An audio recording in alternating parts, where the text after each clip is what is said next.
What's up, y'all? It's Whiskey Joe back with another CRAS recap. Cycle 4 week 2 is wrapped up. Let's talk about it. All right, so this week was test week. Monday we were in Studio C doing more mixing on the API, getting ready for our proficiency coming up on Saturday. And then we ran through the steps of the proficiency together as groups, then went over the study guide for the API written test on Tuesday. So then Tuesday, as I just mentioned, we took our written API test, then practiced the steps for the proficiency again until the end of class. Then after class, my homie Cam and I had our solo run-throughs of the proficiency back to back, so we ran it together and timed it to make sure we were able to complete everything in under the 17 minutes we are given. You should notice a pattern by now that it's a lot of repetition when it comes to these proficiencies, because in order to truly understand how a board works, you have to put in the time and the reps by using it to get good and savvy with it. Wednesday we had our third audio business class, and our main focus was contracts. We discussed what a contract is, how it's enforced, flaws in contracts, and mistakes to avoid when drafting a contract. We also talked about ways people get out of contracts. We ended with writing up our own template for a recording engineer contract that we can use in the future.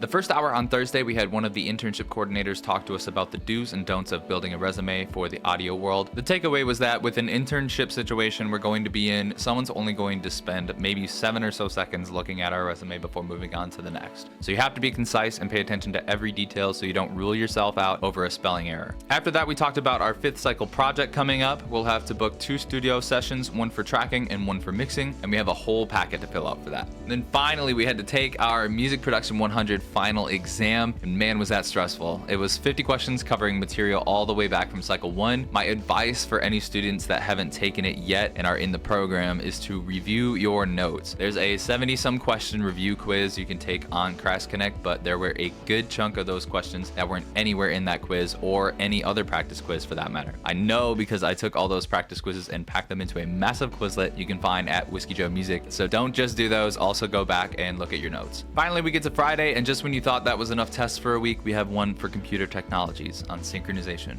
My favorite topic so far, if you remember from my other videos. And I had a hands-on portion that I found out the day of. Surprisingly, this test went over better than I was anticipating, and we got to leave early before the API proficiency the next day. And so on Saturday, I had the API proficiency, and apparently there were some tech issues and the project files got erased, so we had to use the same project that we used to practice for the proficiency. So it felt just like another practice run. Cycle 4 really ramped up towards the end, so seriously put the work in early if you're about to go into that cycle, and it'll make things 100 times easier for you when test week rolls around. I'm hoping that cycle 5 will be a bit lighter, but I do know it's Pro Tools heavy, so we'll see what happens. And that's everything for cycle 4 week 3 here at CRAS. Don't forget to like, subscribe, all that fun stuff.